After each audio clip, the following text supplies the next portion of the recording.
Hello friends, welcome back to my channel Samara knowledge hub. तो आज मैं आपके लिए लेकर आई हूँ बहुत ही इंटरेस्टिंग सा केस स्टडी, जो कि है हर्षद मेहता केस स्टडी। इसके बारे में आपने बहुत सा बारे में सुना होगा, इनके स्कैम्स के बारे में, पर आपको डिटेल इन्फॉर्मेशन नहीं होगी। अगर है तो इसे आइए आज और भी डिटेल में फॉर्म में जानते हैं कि हर्षद मेहता केस क्या है, स्कैम क्या हुआ था इसमें। ठीक है, अगर आप हमारे चैनल पर न्यू हैं तो सब्सक्राइब करना ना भूलिएगा एंड बेल आइकन को दबाना ना भूलिएगा। ठीक है, फॉर डेली अपडेशंस। तो चलिए स्टार्ट करते हैं आज के वीडियो। हर्षद मेहता स्कैम, ठीक है, ये कॉर्पोरेट गवर्नेंस के भी एक तरह से पॉइंट ऑफ व्यू से काम करता है। ठीक है, तो ये जो इमेज है ये हर्षद मेहता जी की हैं। ठीक है, जिन्होंने स्कैम किया था।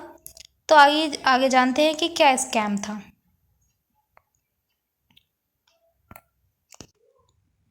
तो हर्षद मेहता, तो इनका जो जन्म हुआ था वो 29 जुलाई गुजराती जैन फैमिली से बिलोंग करते थे। और इनके जो फादर थे वो एक स्मॉल बिजनेसमैन थे। और जो इनकी फर्स्ट जॉब थी वो न्यू इंडिया एश्योरेंस कंपनी में लगी थी as a clerk. Okay, next जो work with stock brokers and soon manage to get brokers card. तो ये पहले ब्रोकर्स के साथ वर्क करते थे, उसके बाद इन्हें एक ब्रोकर कार्ड मिल गया था। Next, later started his own venture, grow more research and asset management company limited. Then इन्होंने काफ़ी रिसर्च किया, तो ये एसेट मैनेजमेंट कंपनी लिमिटेड में एज अ ओन वेंचर के फॉर्म में इन्होंने पोजीशन पाई। सून बिकेम ड्रीम, इनका क्या था, ड्रीम सेलर था कि celebrity of the financial world. He lived like a movie star in a 15,000 square feet house which had a swimming pool of golf patch. He had a taste for flashy cars. तो basically इनका dream था कि एक financial world celebrity बने, financial world के। ये खुद एक मूवी स्टार की तरह रहते थे। जो इनका हाउस था वो 15,000 स्क्वायर फीट के एरिया में बना हुआ था, जिसमें स्विमिंग पूल था और गोल्फ पैच भी था। और इन्हें फ्लैशी कार्स यानी महंगी कार्स की काफ़ी रुचि थी, यानी इनको ज़्यादा अच्छे लगते थे वो चीज़ें। ठीक है, deploy over 1,000 crore triggered the biggest bull run in the Indian stock market. तो इंडियन स्टॉक मार्केट में इन्होंने काफ़ी बिगेस्ट बुल 1,000 करोड़ रुपीज़ का इन्होंने ओवर किया, ट्रिगर्ड। ठीक है, regulate price of ACC from 200 से 9,000 पर शेयर। जो एसीसी यानी कि एसेट मैनेजमेंट का जो प्राइस था वो 200 से 9,000 पर शेयर तक चला गया in just only 1 to 2 years. तो आप जान रहे हो कि सिर्फ 2 साल के अंदर कैसे शेयर के प्राइस एकदम इंक्रीज हो गए। Okay, BSE Sensex rose from 2,000 points to 4,467 points in just 3 months। सिर्फ 3 मंथ्स में जो BSE का सेंसेक्स था वो 2,000 से लेके 4,467 तक पहुंच गया। And some of the stock which are highly invested, जिस और ये वो कंपनी है इन्वेस्टेड, हाईली इन्वेस्टेड स्टॉक है जिसमें काफ़ी लोगों ने इन्वेस्ट किया था। और जो मैंने ऊपर बात की यहाँ पर एसीसी फॉर्म के बारे में, तो ये एसीसी एसेट कंपनी, ठीक है, उसके शेयर्स के बारे में यहाँ बात की गई है, जो 200 से लेकर 9,000 शेयर्स तक पहुँच गई थी इन 2 ईयर्स जस्ट। ओके, तो हमारे जो इसमें स्टॉक्स थे जो काफ़ी हाईली इन्वेस्टेड थे वो थे हमारे पास एसीसी के, अपोलो टायर्स, रिलायंस के, Tata iron and steel company जिसे हम टिस्को कहते हैं, BPL and starlight and Videocon. ठीक है, तो इन सभी के जो शेयर प्राइस तो काफ़ी इन्वेस्टेड होने लगे। Now Mehta had a replacement cost theory as an explanation. He argued that old companies should be valued on the basis of the amount of money which could be required to create another such company. तो जो मेहता थे उन्होंने cost theory को explanation करके बताया। उन्होंने argue किया जो ओल्ड कंपनीज होती हैं वो किस पे फोकस करती हैं, वो सिर्फ उतना ही अमाउंट देखते हैं, इन्वेस्ट करते हैं, उसी अमाउंट को क्रिएट करते हैं जितना अमाउंट एक दूसरी कंपनी बनाने में लगता है। ठीक है, इन्हें वैल्यूड करके बताया, जैसे यहाँ पे बताया गया इस लाइन में, he argued that old company should be valued on the basis. वो वैल्यू किस पे बेसिस, जो पुरानी कंपनी तो किस पे वैल्यू बेसिस करती हैं कि would be required to create another such company. इसी तरह दूसरी कंपनी बनाने में जितने अमाउंट ऑफ मनी लगेंगे उसी से सिर्फ वैल्यू करती है एक कंपनी। He is also known as big bull and big buyer. तो इन्हें मेहता को किस नाम से जानते हैं, और बिग बुल के भी नाम से जानते हैं, और पीट पायर के नाम से भी जानते हैं।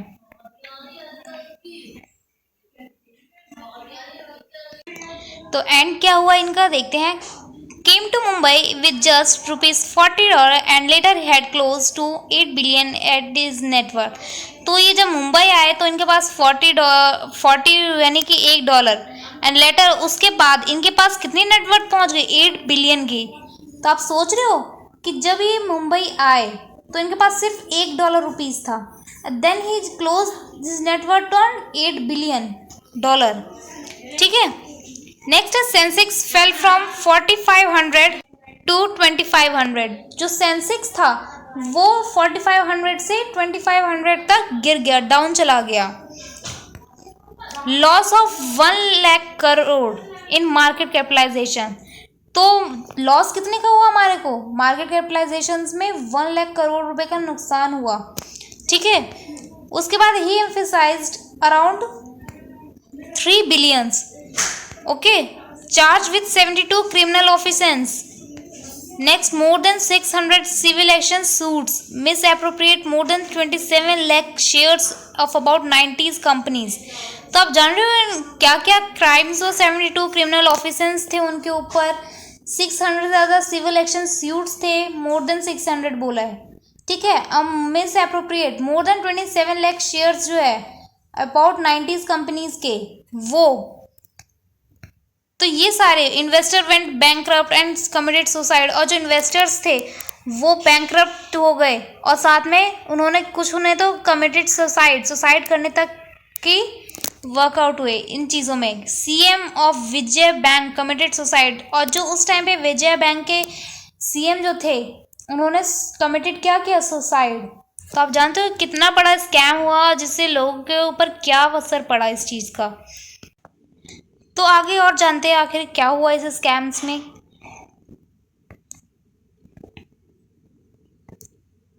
सो how did it all start, what did he do, what helped him to do so. तो ये बहुत बिग क्वेश्चंस है कि आखिर कैसे स्टार्ट हुआ ये सब और कैसे इन्हें किया और किन लोगों ने इनकी हेल्प की ये सब काम करने में। तो ये काफ़ी इंपॉर्टेंट क्वेश्चंस है जो आपके माइंड में भी अराइज होंगे कि आखिर ये कैसे हुआ। ठीक है, कैसे हुआ, आप सोचेंगे इस चीज़ को कि कैसे हुआ। ठीक है, चलिए आगे देखते हैं। तो आखिर इन्होंने क्या क्या इंस्ट्रूमेंट्स यूज किए थे इसके अंदर। Ready forward deal, bank receipts को इन्होंने यूज़ किया था इन स्कैम्स में। Segmented markets connected by common brokers. ठीक है, तो ये कॉमन ब्रोकर्स से मिले हुए थे और मार्केट जो थी सेगमेंटेड डाइवर्सिफिकेशन मार्केट्स थी, डिफरेंट मार्केट्स में इनकी कहते हैं इन्वॉल्वमेंट थी। Liberalization mean the pressure to perform for the banks. Okay, gaping holes in financial system. हो सकता है कि उस टाइम पर जो फाइनेंशियल सिस्टम था उसमें कुछ होल्स हो, यानी गैपिंग होल्स हो उसके अंदर। एंड ग्रीड, लालच, सबसे जो इम्पोर्टेंट चीज़ है वो है ग्रीड। ठीक है, जो एक ह्यूमंस के अंदर अगर आता है तो फिर वो बहुत बड़ा प्रॉब्लम्स लेके आता है साथ में। ठीक है, तो हम नेक्स्ट अब जानते हैं ready forward deal. A secured short term typically 15 days loan from one banks to another. तो उन्होंने क्या किया, एक सिक्योर्ड लोन लिया जो कि 15 days के लिए होता है, शॉर्ट टर्म। ठीक है, bank lends against government security. जो बैंक्स होती थी वो क्या लैंड करती थी, government securities. A broker usually bring together two banks for which he is paid a commission. तो ब्रोकर्स क्या करते हैं, कमीशन चार्ज करते हैं। अगर दो बैंक्स यूजुअली मिलती हैं, जब ट्रांजैक्शंस होती है, सिक्योरिटी डीलिंग्स होती है, तो ब्रोकर्स ओनली क्या कमीशन चार्ज करता था। Security payment were delivered through the broker in the settlement process. और सिक्योरिटीज की पेमेंट्स डिलीवर्ड, ये प्रोसेस, इसमें इन्वॉल्वमेंट किसकी होती है, ब्रोकर्स की होती है। Okay, in such settlement the banks may not know with whom they are dealing. और कुछ केसेस में ऐसा होता है, कुछ सेटलमेंट प्रोसेस में ऐसा होता है जो बैंक्स नहीं जानता कि इस डीलिंग में, यानी कि buying and selling of the shares, कौन इन्वॉल्वमेंट है इन ट्रांजेक्शन्स में। Okay, the borrowing bank actually sell the security to the lending bank and buy them back at the end of the period of the loan, typically at a slightly higher price।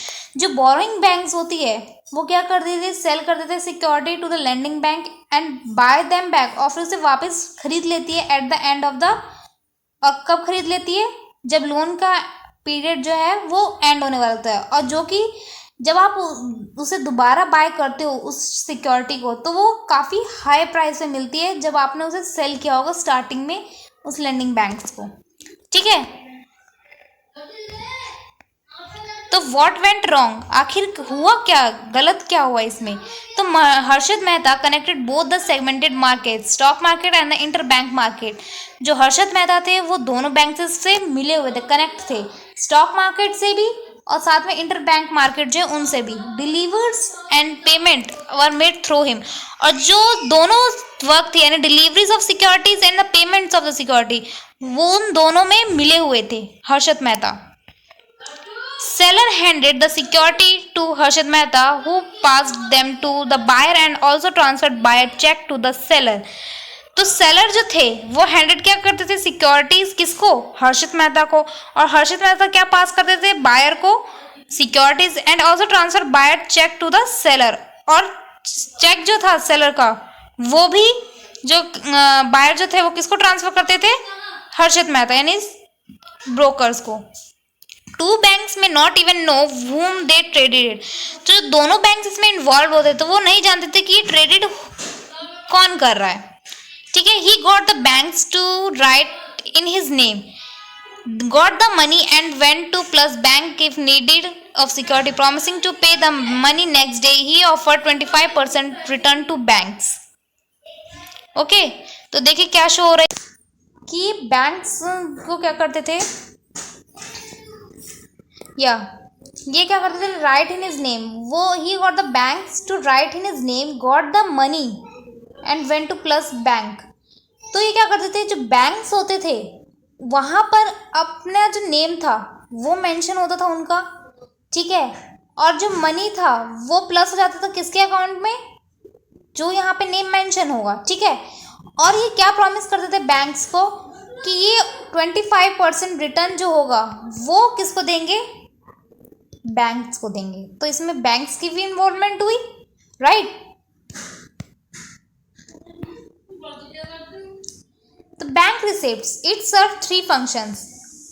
तो bank receipt से हमें क्या पता चलता है, basically हमें 3 चीज़ें पता चलती है बैंक रिसिप्ट से। पहला, confirm the sale of securities की जो सेल की कंफर्मेशन है वो पता चलती है। Second, state the securities debt held by the seller in trust for the buyer. तो ये उस सिक्योरिटीज के बारे में बताता है जो सेलर ने बायर ने दोनों ने, ठीक है, मिलकर ट्रांजैक्शन करनी चाहिए। ठीक है, उन सभी का ट्रस्ट जो है वो इसमें दिखाया जाता है, यानी कि सेलर ने एग्री किया कि वो अपनी जो सिक्योरिटीज़ है वो सेल करना चाहता है, और जो बायर है वो उसने ये शो किया कि वो जो है सिक्योरिटीज़ को परचेज करना चाहता है। Act as a receipt for the received money by the selling bank, और उसके बाद जो सेलिंग बैंक होता है वो क्या रिसीव करता है, मनी और साथ में receipt. If in a real deal, securities were not moved back and forth in actually. The borrower, that is the seller of security, gave the buyer of the security and bank receipts. तो basically यहाँ पे ये बताया गया जो securities है वो क्या होती है, इन रियल जो सिक्योरिटीज का एक्चुअल ट्रांसफर नहीं होता था, बोरोवर यानी सिक्योरिटीज का सेलर बायर को सिर्फ सिक्योरिटीज और बैंक रिसिप्ट देता था। तो you understand what the fraudulent activities in between. Okay, what went wrong? अब गलत क्या हुआ, जो हर्षद मेहता थे उन्होंने फेक बैंक रिसिप्ट्स को यूज किया। ओके, और fake bank receipts were not backed by government securities, right. Fake BR means bills receivable were passed on the other banks. Banks in return gave money to Mehta, assuming that they were lending against government securities, right? तो ये आप देख रहे क्या कि fraudulent activities हो रही है। जो बैंक्स थे, जो हर्षद मेहता थे वो क्या करते थे, BR यानी कि बिल रिसीवेबल, वो बैंक दूसरे बैंक्स में पास आउट करते थे, और बैंक से सोचते थे कि इन्होंने गवर्नमेंट सिक्योरिटीज़ में लेंडिंग कर रखा है तो वो उनके बदले उन्हें पैसे रिटर्न में दे देते थे। This money was use to drive up the prices of stock in the market, और वो मनी को कहाँ यूज़ करते थे, स्टॉक मार्केट में प्राइस को ड्राइव अप करने के लिए। When time came to return the money, the shares were sold for a profit and BR was retired. तो क्या करते थे, जब मनी को रिटर्न करने का टाइम आता तो शेयर्स को क्या करते थे, सोल्ड आउट कर देते थे प्रॉफिट पर, प्रॉफिट के लिए, and BR was retired. After the scam, banks were left holding BR, which did not have any value. और इस स्कैम्स के होने के बाद क्या होता था कि बैंक्स जो थे, BRs यहाँ पे बताया गया है, left holding BR which did not have any value, तो उसको वैल्यू नहीं दी गई, राइट। एक्सपोजर क्या हुआ इसमें, the problem arose when inflation came on the market and share price started falling down, he neither had money to repay the banks nor had government security for the receipts. तो problem कब आई कि जब inflation market में ज़्यादा हो गया और जो शेयर के प्राइसेस थे वो डाउन होने लगे, तो उनके पास रीपे करने के लिए पैसे नहीं थे एंड कोई भी गवर्नमेंट सिक्योरिटीज़ की रिसिप्ट्स नहीं थी उनके पास। In this way the full scam got expose to everyone, और इसी तरह पूरा स्कैम जो था वो एक्सपोज हुआ। He got arrested in 1992। कब अरेस्ट हुए हर्षद मेहता, 1992 में। He scam was expose on April, तो यहाँ पे पूरी डिटेल डेट के साथ मेंशन है, 23 अप्रैल 1992 में, when veteran columnist Sucheta Dalal wrote an article in the Times of India. तो उस टाइम पे जो आर्टिकल्स थे, सुचेता दलाल, उन्होंने इसके बारे में अपने टाइम्स ऑफ इंडिया में मेंशन किया, ठीक है। He died on 1 Jan 2002 due to heart attack in judicial custody. तो जुडिशियल कस्टडी में इनका डेथ हो गई 1 जनवरी 2002 में।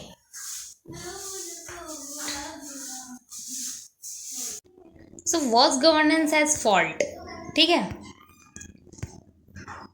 Brokers became market makers which was illegal. तो ब्रोकर्स को जो था उस टाइम पे मार्केट मेकर्स के नाम बोला जाता था, जो कि इलीगल था, right. Banks agreed to Harshad Mehta deal in exchange of 15 return. दूसरा फॉल्ट क्या था, जो बैंक्स थे उन्होंने हर्षद मेहता के साथ डील किया कि उन्हें एक्सचेंज में कितना परसेंट, 15% रिटर्न देंगे हर्षद मेहता बैंक्स को, जो कि यहाँ पे ग्रीड शो कर रहा है, राइट। अब bank of crore and the metropolitan cooperative banks issued fake BRs। जो बैंक ऑफ करात थे और मेट्रोपॉलिटन कोऑपरेटिव बैंक्स जो थे उन्होंने इशूज़ किए फेक BR। तो ये भी एक फॉल्टफुल एक्टिविटीज़ थी। There were gaping holes in India financial system, और जिससे क्या गैपिंग होल्स भी थे इंडियन फाइनेंशियल सिस्टम में जो शो हो रहे हैं यहाँ पे।